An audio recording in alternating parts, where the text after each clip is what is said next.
Bob, I kind of wanted to piggyback on something you just said about kind of really making sure you enjoy this thing now. I'm assuming that maybe wasn't always the case when you were a younger coach getting into these tournaments. Just how has that perspective kind of evolved over the years and over your career, and what kind of mentality do you bring into it now that's maybe different than it was then?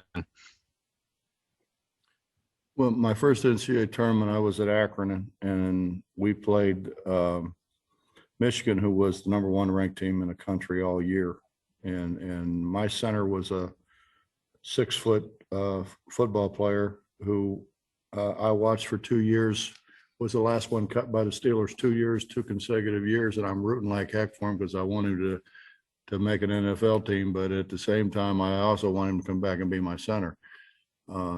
So, that was, you kind of, after that game's over with, and that was Gary Grant and Tarpley and Joe Bear and that whole group that they had, which was a great, great group. And we ended up losing by 4 and really had a chance, I thought, until, at the end, they were just so talented, but we lose by 4. And, now you go out there and you say, how do you ever win?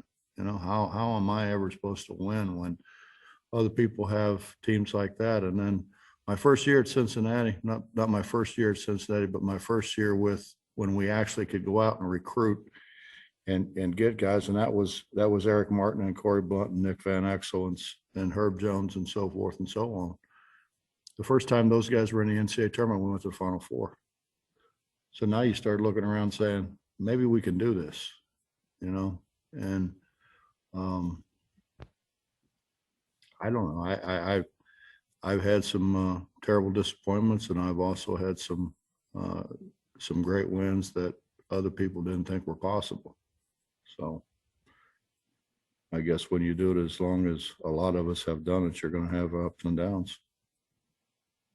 My biggest regret is that when we were the best team in the country and Kenyon Martin broke his leg, for those guys, and particularly for Kenyon.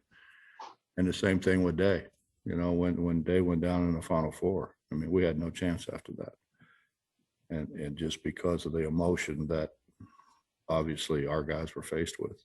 And the same thing happened in Cincinnati with Kenyon. So those are the things that I think really have bothered me more than anything, is that those guys didn't have an opportunity to fulfill their dreams.